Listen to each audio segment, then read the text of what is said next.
ಹಾಸನದಲ್ಲಿ ಸಿಎಂ ಸ್ವಾಭಿಮಾನಿ ಸಮಾವೇಶ. ಈ ಸಮಾವೇಶದ ವಿರುದ್ಧ ಎಐಸಿಸಿ ಅಧ್ಯಕ್ಷರಿಗೆ ದೂರು. ಇದೇ ವಿಚಾರಕ್ಕೆ ಸಂಬಂಧಪಟ್ಟಂತೆ ಗೃಹ ಸಚಿವ ಜಿ ಪರಮೇಶ್ವರ್ ರಿಯಾಕ್ಟ್ ಮಾಡಿದ್ದಾರೆ. ಹಾಸನದ ಸಮಾವೇಶದ ಬಗ್ಗೆ ಜಿ ಪರಮೇಶ್ವರ್ ಅವರು ಮೊದಲ ಪ್ರತಿಕ್ರಿಯೆ ಕೊಟ್ಟಿದ್ದಾರೆ. ತುಮಕೂರಿನಲ್ಲೇ ಸಮಾವೇಶ ಮಾಡಲಿಕ್ಕೆ ಪ್ಲಾನ್ ಮಾಡಿದ್ವಿ, ಆಮೇಲೆ ರಾಜಣ್ಣ ಹಾಸನದಲ್ಲಿಯೇ ಮಾಡ್ತೇವೆ ಅಂತ ಹೇಳಿದರು. ಸಿದ್ದರಾಮಯ್ಯ ಜೊತೆಗೆ ನಾವು ಇದ್ದೇವೆ, ನಮ್ಮಲ್ಲಿ ಯಾವುದೇ ರೀತಿಯ ಭಿನ್ನಾಭಿಪ್ರಾಯ ಇಲ್ಲ. ತುಮಕೂರಿನಲ್ಲಿ ಜಿ ಪರಮೇಶ್ವರ್ ಅವರು ಎಐಸಿಸಿ ಅಧ್ಯಕ್ಷರಿಗೆ ಕೊಟ್ಟಂತಹ ದೂರಿನ ವಿಚಾರಕ್ಕೆ, ಪತ್ರದ ವಿಚಾರಕ್ಕೆ ಸಂಬಂಧಪಟ್ಟಂತೆ ಮಾತನಾಡಿದ್ದು ಹೀಗೆ. ನಡೀತಕ್ಕಂಥ ಕಾರ್ಯಕ್ರಮದ ಬಗ್ಗೆ ಅದನ್ನ ಕೇಳಿದ್ರು. ನಾನು ಹೇಳಿಲ್ಲಪ್ಪ, ನನಗೆ ಕೇಳಿದ್ದೇನೆ, ಆದ್ರೆ ನನಗೇನೋ ಅದರ ಡೀಟೇಲ್ಸ್ಗಳು ಗೊತ್ತಿಲ್ಲ ಅಂತ ಹೇಳಿದ್ವಿ. ಅದನ್ನ ಸಿದ್ದರಾಮಯ್ಯನವರು, ಪರಮೇಶ್ವರರು ಎಣ್ಣೆ ಸೀಗೆಕಾಯಿ, ಸಿದ್ದರಾಮಯ್ಯನವರು ಪರಮೇಶ್ವರ್ ಅದಕ್ಕೆ ವಿರುದ್ಧ ಯಾರು ಹೇಳಿದ್ದು? ನಾನು ಹೇಳಿದ್ದು ನನಗೆ ಅದರ ಕಾರ್ಯಕ್ರಮದ ಬಗ್ಗೆ ಗೊತ್ತಿದೆ, ಆದರೆ ಅದರ ಡೀಟೇಲ್ಸ್ ಅದೆಲ್ಲ ಗೊತ್ತಿಲ್ಲಪ್ಪ, ಅದು ಏನು ಅಂತ ಹೇಳಿದೆ. ಎಣ್ಣೆ ಸೀಗೆಕಾಯಿಯಲ್ಲಿಂದ ಬಂತು. ನಾನೇ ಇಲ್ಲಿ ಮೊದಲನೇದಾಗಿ ನಾನು ರಾಜಣ್ಣವರು ಎಲ್ಲ ಮಾತಾಡಿಕೊಂಡು ತುಮಕೂರಿನಲ್ಲಿ ಸ್ವಾಭಿಮಾನಿ ಸಮಾವೇಶವನ್ನು ನಾವು ಮಾಡಬೇಕು ಅಂತೇಳಿ ನಾವೇ ಫಸ್ಟ್ ಫೌಂಡೇಶನ್ ಹಾಕ್ಕೊಂಡಿದ್ವಿ.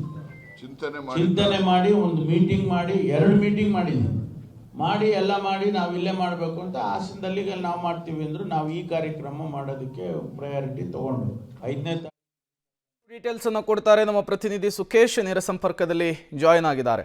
ಸುಖೇಶ್, ಮೂಡಾ ಹಗರಣದ ಆರೋಪವನ್ನು ಫೇಸ್ ಮಾಡ್ತಾ ಇರುವಂತಹ ಸಿಎಂ ಸಿದ್ದರಾಮಯ್ಯನವರ ಬಲವರ್ಧನೆಗೆ, ಶಕ್ತಿ ಪ್ರದರ್ಶನಕ್ಕೆ ಹಾಸನದ ಈ ಸಮಾವೇಶ ವೇದಿಕೆ ಅನ್ನೋದು ಸ್ಪಷ್ಟವಾಗಿ ಗೊತ್ತಾಗಿದೆ. ಬಟ್ ಇದರ ವಿರುದ್ಧ ದೂರನ್ನು ಕೊಡ್ತಾರೆ, ಪತ್ರವನ್ನು ಬರೀತಾರೆ ಅಂದರೆ ರಾಜ್ಯ ಕಾಂಗ್ರೆಸ್ನಲ್ಲಿ ಈ ಸಮಾವೇಶಕ್ಕೆ ಅಪಸ್ವರ ಇದೆ ಅನ್ನೋದು ಕೂಡ ಸ್ಪಷ್ಟವಾಗಿ ಗೊತ್ತಾಗ್ತಾ ಇದೆ. ಬಟ್ ಯಾಕಾಗಿ ವೈಯಕ್ತಿಕವಾಗಿ ಸಮಾವೇಶವನ್ನು ಮಾಡಿದರೆ ಈ ಅಪಸ್ವರಕ್ಕೆ ಕಾರಣ ಏನಿರಬಹುದು ಅಂಥೇಳಿ ಸುಖೇಶ್? ಪ್ರೇಮ್, ಒಂದಂತೂ ಸ್ಪಷ್ಟ, ಸಿದ್ದರಾಮಯ್ಯ ಅವರು ರಾಜ್ಯದ ಮುಖ್ಯಮಂತ್ರಿ, ಅವರು ಪ್ರತಿನಿಧಿಸ್ತಾ ಇರುವಂಥದ್ದು ಕಾಂಗ್ರೆಸ್ ಪಕ್ಷವನ್ನು.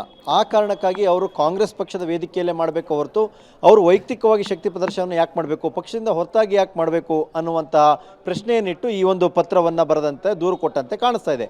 ಆದರೆ ಯಾರು ಕೊಟ್ಟರು ಅನ್ನೋದ್ರ ಬಗ್ಗೆ ಯಾವುದೇ ಸ್ಪಷ್ಟತೆ ಇಲ್ಲ ಅಲ್ಲಿ. ಯಾಕಂದರೆ ಹೆಸರನ್ನ ಮರೆಮಾಚಿದ್ದಾರೆ. ಅವರ ಯಾವ ಸ್ಥಾನಮಾನ, ಶಾಸಕರೋ ನಾಯಕರೋ ಮುಖಂಡರೋ ಯಾರು ಏನು ಅನ್ನೋದ್ರ ಬಗ್ಗೆ ಸ್ಪಷ್ಟತೆ ಇಲ್ಲ. ಆದರೆ ಇಲ್ಲೊಂದು ಕಡೆ ಈ ಸಮಾವೇಶ ಸ್ವಾಭಿಮಾನಿ ಸಮಾವೇಶ ಅನ್ನೋದಾದರೆ ಕೂಡ ಸಿದ್ದರಾಮಯ್ಯವರು ಯಾಕೆ ಪಕ್ಷದಿಂದ ಹೊರಗೆ ಮಾಡಬೇಕದನ್ನ, ಪಕ್ಷದ ಭಾಗವಾಗಿ ಅವರು ಮುಖ್ಯಮಂತ್ರಿ ಆದಮೇಲೆ, ಪಕ್ಷದ ಭಾಗವಾಗಿ ಮುಖ್ಯಮಂತ್ರಿಯಾಗಿ ಮುಂದುವರೆದ ಮೇಲೆ ಅವರು ಪಕ್ಷದ ವೇದಿಕೆಯಲ್ಲೇ ಮಾಡಬೇಕು ಅನ್ನುವಂಥದ್ದು ಪ್ರಮುಖವಾದ ಒತ್ತಡ ಮತ್ತು ಒತ್ತಾಯ ಆ ಪತ್ರದಲ್ಲಿ ನಮೂದಾದಂತೆ ಕಾಣಿಸ್ತಾ ಇದೆ. ಹಾಗಾಗಿ ಇಡೀ ಸಮಾವೇಶದ ವಿರೋಧ ಅನ್ನೋದಕ್ಕಿಂತಲೂ ಕೂಡ ಪಕ್ಷದಿಂದ ಹೊರಗಿಟ್ಟಿದ್ದಾರೆ ಅಥವಾ ಪಕ್ಷದಿಂದ ಹೊರಗೆ ಗುರುತಿಸಿಕೊಂಡು ಪ್ರತ್ಯೇಕವಾಗಿ ಮಾಡ್ತಾ ಇದ್ದಾರೆ ಅನ್ನೋ ಅಂಶವನ್ನೇ ಹೆಚ್ಚು ಒತ್ತು ಕೊಟ್ಟು ಆ ಪತ್ರದಲ್ಲಿ ದೂರನ್ನು ದಾಖಲಿಸಿದಂತೆ ಕಾಣಿಸ್ತಾ ಇದೆ. ಹಾಗಾಗಿ ಇದು ಪಕ್ಷ ಅಥವಾ ಪಕ್ಷದಿಂದ ಹೊರಗಿದ್ದು ಮಾಡೋಕ್ಕೆ ಮುಂದಾಗಿದ್ದಾರೆ ಅನ್ನುವಂಥ ವಿಚಾರವನ್ನೇ ಇಟ್ಕೊಂಡು ಬರೆದಂಥ ಪತ್ರವಾಗಿದೆ. ಇದಕ್ಕೆ ಹೇಗೆ ಪ್ರತಿಕ್ರಿಯೆ ಬರುತ್ತೆ ಈಗ ಎಐಸಿಸಿ ಕಡೆಯಿಂದ ಅನ್ನೋದು ಕೂಡ ಪ್ರಶ್ನೆ ಆಗುತ್ತೆ. ಅಥವಾ ಪಕ್ಷವನ್ನು ಜೊತೆಗಿಟ್ಟುಕೊಂಡು ಪಕ್ಷದ ವೇದಿಕೆಯಲ್ಲೇ ಮಾಡಿ ಅನ್ನೋಂಥ ಸೂಚನೆ ಏನಾದ್ರು ಬರುತ್ತಾ ಅಥವಾ ಯಥಾವತ್ತಾಗಿ ಮುಂದುವರಿಲಿ ಅಂತ ಹಾಗೆ ಬಿಡ್ತಾರಾ ಅನ್ನೋಂಥದ್ದು ಕೂಡ ಪ್ರಶ್ನೆ ಈಗ ಪ್ರೇಮ್. ಸುಖೇಶ್, 25 ವರ್ಷಗಳ ಹಿಂದೆ ಸಿದ್ದರಾಮಯ್ಯನವರು JDSನಲ್ಲಿದ್ದಾಗ ಇದೇ ಹಾಸನದಲ್ಲಿ ಇದೇ ರೀತಿಯ ಒಂದು ಅಹಿಂದ ಸಮಾವೇಶವನ್ನು ಮಾಡಿದರು.